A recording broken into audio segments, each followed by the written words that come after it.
नमस्कार दोस्तों। फास्ट सरकारी नौकरी के इस ऑनलाइन अपडेट सबसे तेज में आपका बहुत बहुत स्वागत है दोस्तों। आज के इस वीडियो में बात करेंगे एसएससी सीजीएल के एग्जाम के क्वेश्चन एनालिसिस के बारे में दोस्तों। आज के इस वीडियो में बात करेंगे जो कि 25 सितंबर को हुए हैं। तो चलिए आज का यह वीडियो शुरू किया जाए। सबसे पहले आपको हम बता दें, यह हमारा टेलीग्राम चैनल है। इस टेलीग्राम चैनल से जुड़ करके इस वीडियो का पीडीएफ बिल्कुल ही फ्री में प्राप्त कर सकते हैं। यह हमारा टेलीग्राम चैनल है, इसका लिंक हम वीडियो के डिस्क्रिप्शन बॉक्स में दे देंगे। वहां से आप बिल्कुल ही फ्री में ज्वाइन करके इस पीडीएफ को पा सकते हैं दोस्तों। जैसा कि दोस्तों आप देख पा रहे हैं कि यह हमारा पीडीएफ है जिसको मैं ऑन कर लिया हूं। तो चलिए शुरू किया जाए। सबसे पहला क्वेश्चन है, फ्रॉम प्लासी टू पार्टीशन पुस्तक के लेखक कौन है। क्वेश्चन है, फ्रॉम प्लासी टू पार्टीशन पुस्तक के लेखक कौन है। इसका सही जवाब है दोस्तों शेखर बंदोपाध्याय। शेखर बंदोपाध्याय जो है फ्रॉम प्लासी टू पार्टीशन पुस्तक के लेखक है। ठीक है, आगे बात करते हैं इनके बारे में दोस्तों। यह जो है शेखर बंदोपाध्याय जो है न्यूजीलैंड इंडिया रिसर्च इंस्टीट्यूट में ये क्या है, प्रोफेसर और निदेशक है। ठीक है, प्रोफेसर एंड डायरेक्टर है। शेखर बंदोपाध्याय ने अपने क्षेत्र में कई पुस्तकें और कई लेख प्रकाशित किए। मतलब इनके जो क्षेत्र थे दोस्तों उन उसमें जो है इन्होंने कई पुस्तकें लिखी हैं। ठीक है, चलिए नेक्स्ट क्वेश्चन की तरफ बढ़ते हैं दोस्तों। अपने अगले क्वेश्चन की तरफ बढ़ते हैं। इसमें देख पाइएगा कि अगला क्वेश्चन बोला जा रहा है कि न्यू मूरे आइलैंड जो है कहाँ स्थित है। इसका सही जवाब होगा दोस्तों बांग्लादेश में। अब ऐसे तो बात क्या है, यह है बंगाल की खाड़ी में, लेकिन इसके बारे में पूरा फैक्ट देखते हैं। भारत और बांग्लादेश के बीच जो है बंगाल की खाड़ी में स्थित जो है न्यूमूर द्वीप पानी में डूब गया है। मतलब अभी जो है ये पानी में डूब गया है, इसीलिए ये क्वेश्चन वीवीआई बन चुका है दोस्तों। आगे देख पाइएगा कि इस जो है द्वीप को भारत भारत में जो है न्यूमूर या फिर जो है पूर्वासा कहा जाता है। ठीक है, जबकि बांग्लादेश में इसे जो है दक्षिण तलपट्टी के नाम से जाना जाता है। दक्षिण तलपट्टी के नाम से जाना जाता है बांग्लादेश में। चलिए अगले क्वेश्चन की तरफ बढ़ते हैं। अगला क्वेश्चन है कि अनुच्छेद 158 जो है किस अनुसूची का मतलब है। कि जब हमारा संविधान बना था उस समय कितने अनुसूची थे दोस्तों, तो मूल अनुसूची 8 थे, लेकिन 4 और इसमें जोड़ा गया। 4 और जोड़ा गया था दोस्तों, जो कि पहला संविधान संशोधन के द्वारा जोड़ा गया था। 9वीं अनुसूची जोड़ी गई थी। फिर 10वीं अनुसूची दल बदल से संबंधित है। 11वीं अनुसूची जो है ग्राम पंचायत। अब 12वीं अनुसूची जो है नगर पालिका से संबंधित है। अब इसमें बात किया जाए दोस्तों, ये जो है 73वां संविधान संशोधन के तहत इसको जोड़ा गया था 11वीं अनुसूची को, और 74वां संविधान संशोधन के तहत जोड़ा गया था 12वीं अनुसूची को। 10वां जो है ये अनुसूची 52वां संविधान संशोधन के तहत जोड़ा गया था। ठीक है, आर्टिकल 158 जो है सूची का है, तो आर्टिकल 158 जो है अनुसूची 2 का विषय है। ठीक है, अनुसूची 2 का विषय है। आप इसमें देख पाइएगा अनुसूची 2 में जो है आप देख पाइएगा कि आर्टिकल 148 इसमें देख पाइएगा कि राज्यपाल को जो है उपलब्धियां भत्ते और विशेषाधिकार मिलते हैं। मतलब आप इसमें देख पाइए कि जो इसमें जो है भत्ते से संबंधित है, वेतन भत्ते। आप जानते हैं कि अनुसूची 2 में जो है वेतन भत्ते का प्रावधान किया गया है। आपको पता होना चाहिए कि अनुसूची 1 में जो है संघ और उसके राज्य, मतलब हमारे भारत और उसके 28 राज्य का उल्लेख कौन से अनुसूची में है, तो अनुसूची 1 में है। अनुसूची 2 में क्या है, तो इसमें है वेतन भत्ते पेंशन के बारे में उल्लेख है। ठीक है, तो इससे जुड़े हैं ये अनुच्छेद 148 जिसमें राज्यपाल को उपलब्धियां भत्ते और विशेषाधिकार मिलते हैं। समझे, तो अनुसूची 2 का यह विषय है। 148 अनुच्छेद उसी के अंदर अंदर आता है। ठीक है,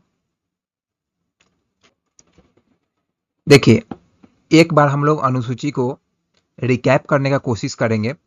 सबसे पहले बात करते हैं अनुसूची 1 में क्या है। आप बताइए, संघ और उसके राज्य, मतलब हमारे अभी 28 राज्य है, उसका उल्लेख किस में है? तो अनुसूची 1 में है। आगे बात करते हैं कि अनुसूची 2 में बात करें, शेड्यूल 2 में बात किया है दोस्तों, तो इसमें जो है वेतन भत्ते और पेंशन के बारे में उल्लेख है। अनुसूची 3 में बात किया है दोस्तों, तो इसमें जो है शपथ के बारे में उल्लेख है। अनुसूची 4 में किया है तो राज्यसभा में सीटों का बंटवारा है। 5 में बात किया है तो एससी एसटी का जो है, एससी एसटी से संबंधित इसमें क्या है, सशक्ति का, उसके जो है अधिकार का उल्लेख किया गया है, ठीक है। अनुसूची 6 में जो है इसका जो ट्रिक्स होते हैं, एटीएम में मनी नहीं, मतलब इसमें मणिपुर नहीं होगा।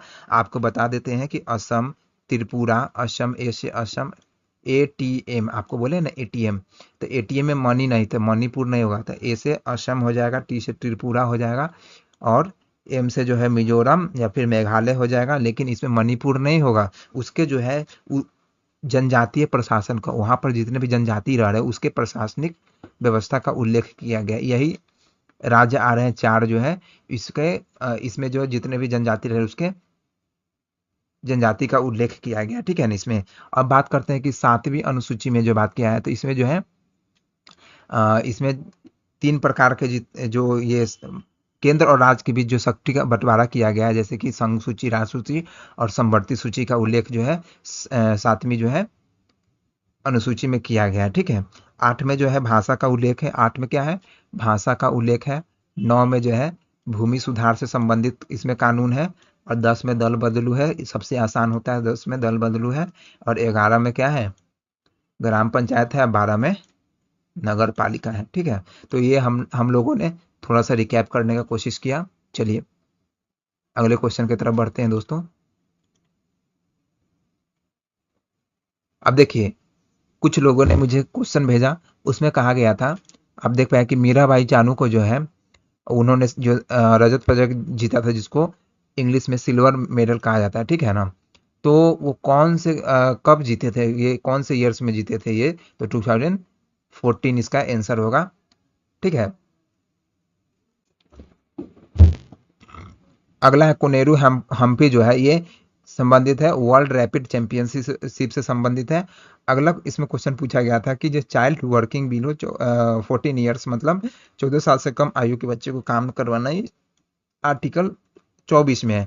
हम लोग ने याद किया था कि यहाँ पर 14 से कम आयु के बच्चे अगर कहेगा तो आर्टिकल 24 में चले जाएंगे, क्योंकि 14 जैसी कहेगा तो उसे 10 बढ़ा करके 24 करेंगे, ठीक है, ऐसे याद करेंगे। लेकिन जैसी बोला बलात्सरम तो 23 में आ जाएगा, ठीक है ना।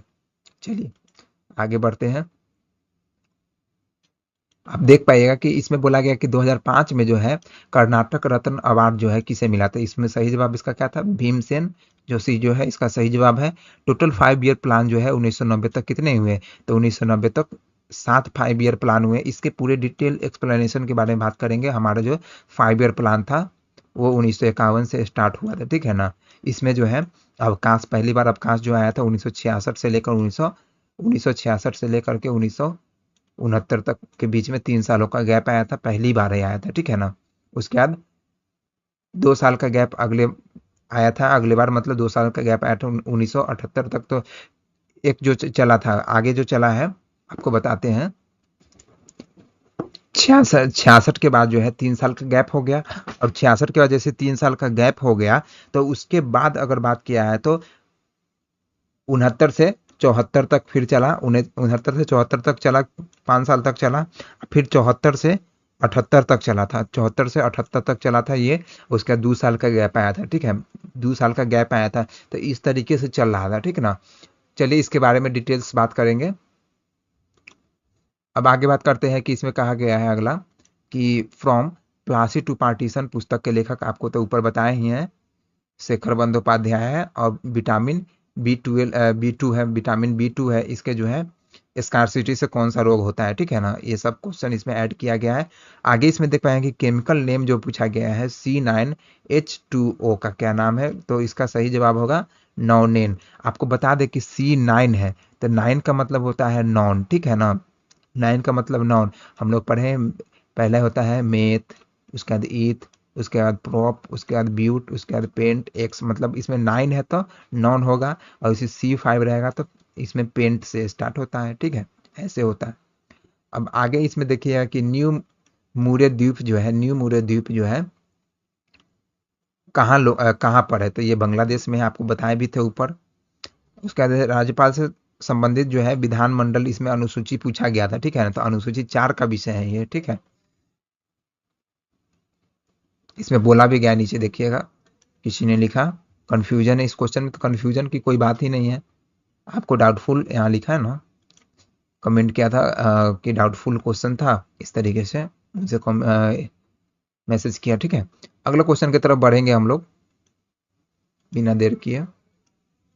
चलिए, हम लोग देख पा रहे हैं कि इसी को बोला जाता है विटामिन B2, जिसका नाम है राइबोफ्लेविन। राइबोफ्लेविन को ही विटामिन B2 कहा जाता है कि कमी से निम्नलिखित में से कौन सा रोग होता है?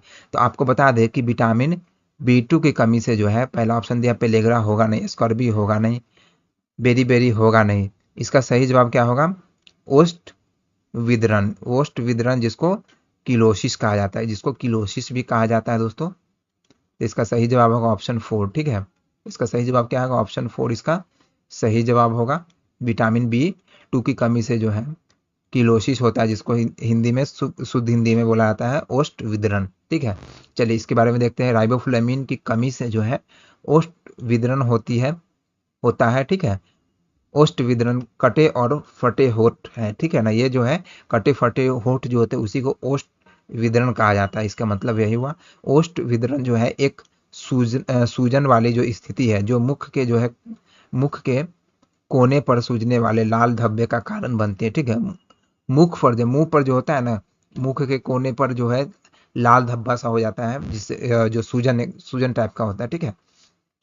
आगे बात करते हैं कि यह या तो एक तरफ या फिर होठों के दोनों किनारे पर एक ही समय में होता है। मतलब होठ के जो दोनों किनारे पर जो होता है, जिसको हम लोग बुखार टाइप का कुछ कहते हैं ना, जड़ जड़पात या ऐसे कुछ करके कहते हैं हम लोग ग्रामीण भाषा में। तो इस तरीके से राइबोफ्लेविन को जो है विटामिन B2 के नाम से भी जाना है। इसका मतलब विटामिन B2 का नाम क्या है? रासायनिक केमिकल नेम जो है राइबोफ्लेविन है, ठीक है।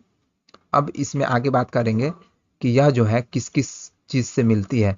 तो यह जो बात किया जाता है, यह कई खाद्य पदार्थों, विशेष रूप से दूध, यकृत, अंडे और हरी सब्जियां में मौजूद होती है। यकृत यानी इसको लीवर कहा जाता है, ठीक है। और आंत में रहने वाले जीवाणु द्वारा भी संश्लेषित किया जाता है। मतलब संश्लेषित का मतलब होता है सिंथेसिसाइज, मतलब इसको बनाया जाता है, ठीक है ना। किसके किसको डालता है इसमें जो है, आप देख पाइएगा कि यकृत है, अंडे है, हरी सब्जियां है, इस सभी के द्वारा ये पाया जाता है, और आंत में रहने वाले जीवाणु के द्वारा ये बनाया जाता है, ठीक है। अब चलिए कुछ विटामिन है और उसके रोग के बारे में डिस्कशन करते हैं। देखिए आगे आने वाले सभी शिफ्टों में हो सकता है पूछा जाए, आगे MTS भी आ रहे हैं दोस्तों। तो एक रिकैप इसको देख लीजिए, और इसका PDF भी दे रहा हूँ ना, उसको भी एक बार देख लीजिएगा। आपको विटामिन C को अगर रासायनिक नाम देखा जाए तो एस्कॉर्बिक एसिड बोला जाता है, जिससे स्कर्वी रोग होता है। तो ये काफी आसान है। विटामिन D से अगर बात किया है दोस्तों, तो विटामिन D का जो है आप कैल्सीफेरोल इसका केमिकल नेम होता है, या फिर एर्गो कैल्सीफेरोल, ठीक है ना। एर्गो कैल्सीफेरोल, जिसको D2 बोला जाता है, और इसको जो है D3 बोला जाता है, ठीक है। जिसकी कमी से रिकेट्स होता है। रिकेट्स का मतलब होता है बोन्स में कुछ दिक्कतें आती हैं, उसको बोला जाता है रिकेट्स, ठीक है। विटामिन E की कमी से जो होता है, विटामिन E जो होता है इसको बोला जाता है टोकोफेरॉल बोला जाता है। और इससे जो है, इसकी कमी से जो है तंत्रिका तंत्र यानी नर्वस सिस्टम और मांसपेशियां, जिसको इंग्लिश में मसल्स बोला जाता है, को नुकसान पहुंचाता है, ठीक है। विटामिन बी को जो है थायमिन, विटामिन B1 जो है उसको थायमिन कहेंगे। विटामिन B2 है उसको राइबोफ्लेविन कहेंगे, जो कि ऊपर हम लोगों ने पढ़े।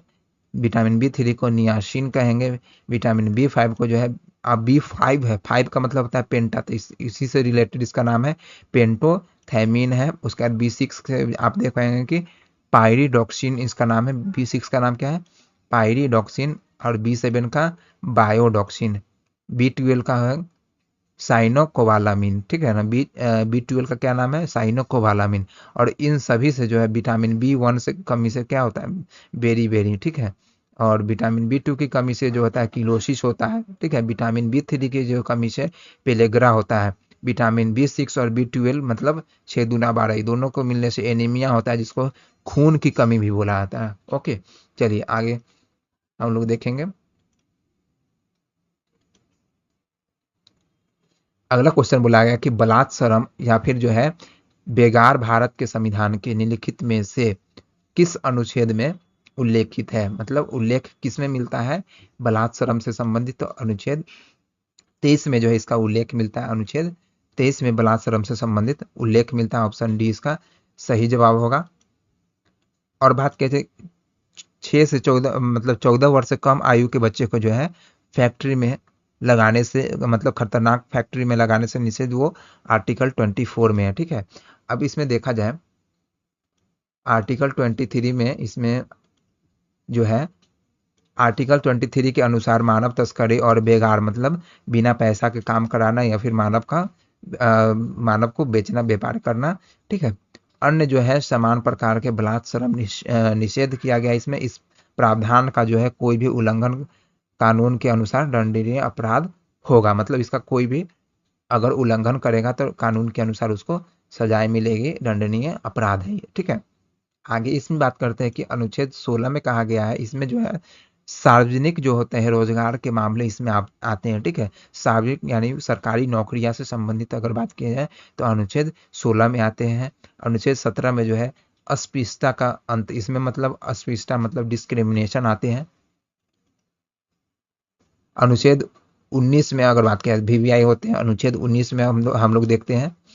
तो अनुच्छेद 19 में जो है वाक एवं अभिव्यक्ति की स्वतंत्रता से रिलेटेड है, मतलब फ्रीडम टू स्पीच से संबंधित है। आपको इसमें बता दें कि यह भारत के नागरिकों के लिए गारंटीकृत मतलब है, ये वाणी और अभिव्यक्ति, मतलब कहने का मतलब है कि बोलने और अभिव्यक्ति, अपने आप को एक्सप्रेस, किसी के सामने आप एक्सप्रेस करने की स्वतंत्रता देता है। ठीक है, के बारे में बताता है। इसमें कहा गया है कि सभी नागरिकों की अधिकार होंगे, क्या क्या अधिकार होंगे, वाणी और अभिव्यक्ति की स्वतंत्रता, मतलब आपको बोलने की आज़ादी होगी और किसी के सामने प्रकट अपनी बातों को रखने की आज़ादी होगी। आगे बात करें शांति प्रियता और बिना हथियार के इकट्ठा होने, मतलब एक जगह आप हो सकते हैं लेकिन बिना हथियार का होना है। ठीक है, अगला कहा गया कि संघ और यूनियनों का गठन के लिए प्रावधान, मतलब किसी संघ का आप प्रावधान किसी संघ को बना सकते हैं। ठीक है, यूनियन को बना सकते हैं, उसमें कुछ लोग होंगे उसको बना सकते हैं। ठीक है, अब आगे बात किया है, इसमें कहा गया है कि पूरे भारत में स्वतंत्र रूप से जो है घूमने का अधिकार है, मतलब पूरे भारत में आप कहीं भी भ्रमण कर सकते हैं, भ्रमण का अधिकार दिया गया है। पूछा जाए कि भ्रमण का अधिकार कहाँ से, तो अनुच्छेद 19, भारत के जो किसी भी भाग में जो है निवास करने और बसने का, मतलब भारत में कोई भी कोने में आप रह सकते हैं। ये किस अनुच्छेद में कहा गया, तो अनुच्छेद 19 का ई में कहा गया है। आगे है किसी भी पेशों का अभ्यास कर, मतलब कोई भी पेशा का आप अभ्यास कर सकते हैं। आप डॉक्टर है तो डॉक्टर का अभ्यास कर सकते हैं, इंजीनियर है तो इंजीनियर टाइप का कर सकते हैं। किसी व्यवसाय या व्यापार करने का अधिकार से संबंधित उल्लेख इसमें है, तो अनुच्छेद 19 का जी में है। ठीक है, अगला आप देख पा रहे होंगे कि 1991 तक कितनी पंचवर्षीय योजना चली। अब इसमें बात किया जाए दोस्तों कि 1991 तक कितनी पंचवर्षीय, इसका सही जवाब होगा 7 पंचवर्षीय योजना चली है। ठीक है, अब इसमें हम लोग काउंटिंग करते हैं। इसमें पहली पंचवर्षीय योजना जो है 1951 से 1956 तक चली है। दूसरी पंचवर्षीय योजना जो है 1956 से 1961 तक चली है। तीसरी पंचवर्षीय योजना जो है 1961 से 1966 तक चली है। और इसके बाद जो 3 साल का गैप आया था, जिसमें सिंगल ईयर्स के जो है प्रावधान किए गए थे, एक एक साल के लिए चलाया गया था। ठीक है, और आगे इसमें बात किया है दोस्तों कि इसका जो बंद करने का कारण था, इसमें जो है 1962 और 1965, ये जो चीन युद्ध जो हुए हैं, चीन और पाकिस्तान से युद्ध जो हुए थे इसी बीच में हुए थे। ठीक है, तो इसी के कारण जो है इसमें जो है वृद्धि दर बहुत घट गई थी, जिसके कारण जो है इसको रोकना पड़ा और एक एक साल के लिए चलाना पड़ा था। उसके बाद 1969 से लेकर 1974 तक फिर चला, फिर 1974 से 1978 तक, उसके बाद 2 साल का फिर यहाँ पर गैप आ गया। ओके, उसके बाद देखिए 1980 से 1985 चला, 1985 से 1990 चला, जो कि 7वीं पंचवर्षीय योजना था। 90 अगर 91 तक पूछा जाए तो बस कितना पंचवर्षीय योजना, तो 7 पंचवर्षीय योजना चला है। चलिए हम लोग आगे चलते हैं, अगले क्वेश्चन की तरफ चलते हैं। आप अगले क्वेश्चन देख पा रहे हैं कि 2005 में जो है कर्नाटक रत्न पुरस्कार किसे मिला? 2005 में जो कर्नाटक रत्न पुरस्कार किसे मिला? इसका सही जवाब होगा भीमसेन जोशी। भीमसेन जोशी को जो है कर्नाटक रत्न पुरस्कार 2005 का मिला था। अब इसमें देखिएगा कि अभी तक जो है ये कर्नाटक रत्न पुरस्कार जो है 10 लोगों को मिल चुका है। इसकी जो स्थापना हुआ था दोस्तों, वितरण प्रणाली स्टार्ट की गई थी 1992 से स्टार्ट की गई थी। मुख्यमंत्री कौन थे? तो बगरप्पा द्वारा ये स्टार्ट किया गया था। मुख्यमंत्री एस बगरप्पा द्वारा ये शुरू किया गया था। अगला क्वेश्चन है कि मंधु आइसलैंड जो है, आइसलैंड लिखा गया है, मंधु आइलैंड जो है कहाँ स्थित है? मंधु आइलैंड जो होता है, बता देते हैं आपको। आइलैंड एक जगह होता है, अब इसके चारों तरफ पानी होंगे और तीन तरफ जो पानी से घिरे होते हैं उसको पेनिनसुला कहा जाता है, जिसको प्रायद्वीपीय, हमारा भारत का जो है तीन तरफ से पानी से घिरा हुआ पार्ट है, नीचे दक्षिणी पार्ट को, इसको पेनिनसुलर रीजन बोला जाता है, प्रायद्वीपीय भाग बोला जाता है। और चारों तरफ से जो पानी से घिरा है उसको आइलैंड कहा जाएगा। ठीक है, तो आइलैंड जो है, आइलैंड कहाँ स्थित है? मंधु आइलैंड कहाँ स्थित है? तो ये मालदीव में स्थित है। तो ये अभी मालदीव बहुत चर्चित थे, तो इसलिए इसका क्वेश्चन पूछा गया है। इसके बारे में देख सकते हैं आप, कुछ आपको फिगर लगाया गया है इसमें। फिगर इसलिए लगाया है इसका नज़ारा देखने के लिए। आप इसका नज़ारा देखते हैं, यहाँ पर नरेंद्र मोदी गए थे, जिसके कारण हमारे बगल पड़ोसी देश में जो है आग लग गई थी। पड़ोसी मतलब कहने का मतलब मालदीव का ही है, तो मालदीव तो हमारे ये देश के बगल में है, हमारे देश के। लेकिन गए थे हमारे नरेंद्र मोदी, कहाँ गए थे? तो लक्षद्वीप गए थे। तो लक्षद्वीप के कारण यहाँ मालदीव में आग लग गई थी। ठीक है, इसी कारण इसका फोटो मैंने दिया। आप एक बार देखिए कि कितना अच्छा नज़ारा है यहाँ का। ऐसे यहाँ पर 14% से अधिक लोग हर साल जाते हैं, वो सेलिब्रिटी लोग होते हैं जो जाते हैं। जो घट गई थी इस बार 6% या 3% हो गई थी। ठीक है, अगला क्वेश्चन है कि बिहू जो है किस राज्य का लोक नृत्य है? बिहू जो है किस राज्य का लोक नृत्य है? इसका सही जवाब होना चाहिए। ऑप्शन ए में कहा गया असम, ऑप्शन 2 में कहा गया ओडिशा, ऑप्शन 3 में क्या कहा गया? पश्चिम बंगाल, ऑप्शन 4 में त्रिपुरा कहा गया। देखिए, बिहू जो है असम का फोक डांस है। ठीक है, असम का फोक डांस कौन सा है? तो बिहू है। तो इसका सही जवाब ऑप्शन ए होगा। ठीक है, अब चलिए बिहू के बारे में कुछ डिटेल्स में बात किया जाए। कोई भी क्वेश्चन आते हैं तो उसके बारे में हम लोग को जानकारी होना चाहिए, क्योंकि इससे रिलेटेड हो सकता है आने वाले समय में पूछे क्वेश्चन, किसको पता। देखिए अगले इसमें देख पाएंगे कि इसमें जो है लोक नृत्य एक ऐसा नृत्य होता है, मतलब लोक नृत्य कैसा नृत्य होता है जो लोगों द्वारा विकसित किया जाता है। मतलब कोई भी लोग इसको विकसित करते हैं, एक संगठित एक समाज के द्वारा विकसित किया जाता है, जो कि एक निश्चित क्षेत्र में या देश के लोगों के जीवन को दर्शाते हैं। मतलब ये निश्चित होते हैं, लेकिन क्लासिकल डांस जो है पूरे नेशनल लेवल पर होते हैं, पूरे हर एक जगह वो मान्य होते हैं। ठीक है, सभी जातीय नित्य लोक नृत्य नहीं होते, मतलब सभी जो है वो लोक नृत्य नहीं होगा। लेकिन बात क्या है, बिहू जो है नृत्य असमिया संस्कृति का एक जो है महत्वपूर्ण हिस्सा है, और यह बिहू त्योहार से संबंधित है। यह जो है बिहू त्योहार से संबंधित है। आगे बात क्या है कि बिहू महोत्सव जो है असम में 3 बार मनाया जाता है। असम में जो है 3 बार मनाया जाता है। यह जो है मध्य जो है अप्रैल, एक साल में 3 बार मनाया जाता है। मध्य अप्रैल में मनाया जाता है, और मध्य जनवरी में, अक्टूबर के जो है अंतिम सप्ताह में मनाया जाता है। मध्य करने का मतलब है कि ये 15 अप्रैल, 15 जनवरी और अंतिम सप्ताह में मनाया जाता है। किसके? अक्टूबर के अंतिम सप्ताह में।